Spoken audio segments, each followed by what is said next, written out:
कि हमारे मुल्क की अपनी पॉलिटिकल अनसर्टेनिटी जो है वो पीक पे है और यहाँ पे हो रही है जिस किस्म की सियासत वो बड़ी मुज़िर है पाकिस्तान की इकॉनमी के लिए।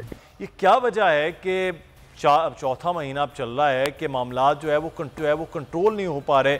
डॉलर सिर्फ 3 दिनों में मार्केट जैसे खुली है उसके बाद सिचुएशन है कि आउट ऑफ कंट्रोल हो रही है।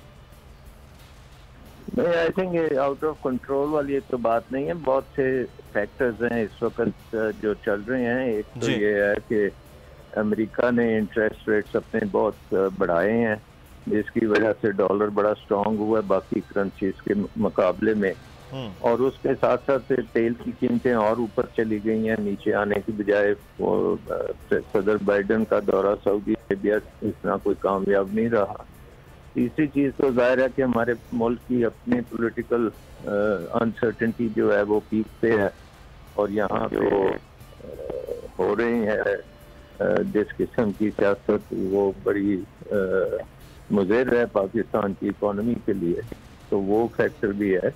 और चौथा फैक्टर ये है कि स्टेट बैंक में इस वक्त हमारे पास कोई गवर्नर भी नहीं है और हमें इस वक्त ज़रूरत है कि अपने मॉनेटरी पॉलिसी में इजाफा करें इंटरेस्ट रेट्स में 250-300 बेसिस पॉइंट्स का, तो वो भी अभी तक नहीं हुआ। पाकिस्तान की इन्फ्लेशन जो है वो बहुत ज़्यादा है कंपेयर टू अमेरिका और इसलिए आप देख रहे हैं कि रुपये की जल्दी चली जा रही है। तो डॉक्टर साहब अभी ये जो डॉलर है कोई इस्तेहकाम आएगा नीचे? पहले एक तो सवाल है कि क्या नीचे आएगा IMF की किस्त के बाद, और फिर ये कहा गया कुछ दोस्त ममालिक की जानिब से जो पैसा आना है उसके बाद कोई नीचे आएगा, और फिर सबसे बात है कोई इस्तेहकाम की सिचुएशन नज़र आ रही है सर इसमें? देखिए, सबसे पहले तो इंटरेस्ट रेट्स को आपको एडजस्ट करना पड़ेगा इन्फ्लेशन के मुताबिक, और उसके बाद जो बाकी बातें आपने की हैं वो भी बहुत ज़रूरी हैं। दोस्त ममालिक से भी आए हैं और IMF का प्रोग्राम जो है वो इम्प्लीमेंट होना शुरू होगा, तो कुछ एक्शन लेना पड़ेगा, ये फिर ये हालात काबू में आए। सही। अच्छा, सलमान शाह साहब भी हमारे साथ मौजूद थे, शुक्रिया अदा करूंगा आपका। जफ़र मोतीवाला साहब भी हमारे साथ हैं, उनसे बात कर लेते हैं कि इस वक्त स्टॉक एक्सचेंज में सरमायाकार तो परेशान नज़र आ रहा है क्योंकि डॉलर जो है वो कहाँ है, किधर है, किसको समझ नहीं आ रहा है। तो क्या वजूहात आपको लग रही हैं जफ़र साहब?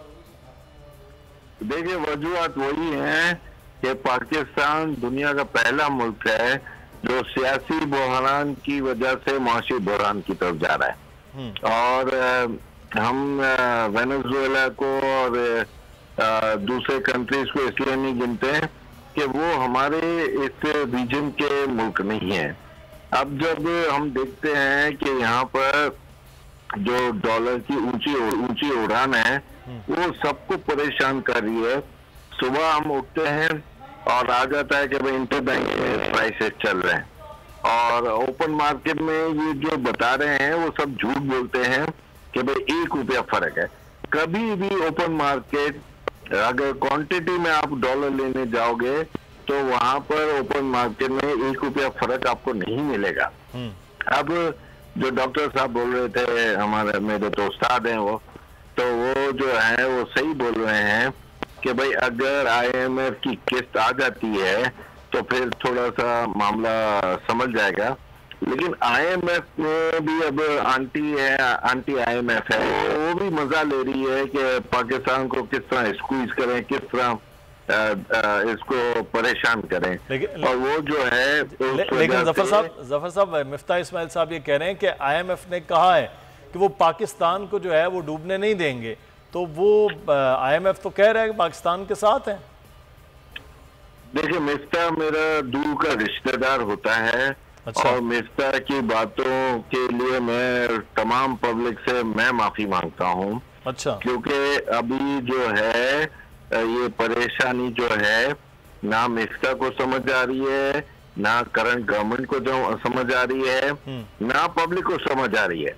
अभी तो ये है फ्री फॉल, और फ्री फॉल में मुझे अफसोस ये होता है कि जो पुरानी हुकूमत PTI की गई, शेख रशीद, और ये जो तकरीरें और प्रेशर डाल रहे हैं कि हमारा कायदे आजम वाला नोट और परेशान हो जाए।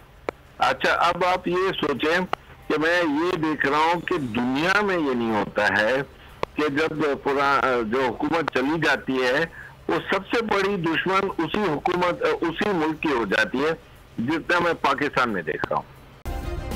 सब्सक्राइब करें और बेल दबाएं ताकि कोई खबर रह न जाए।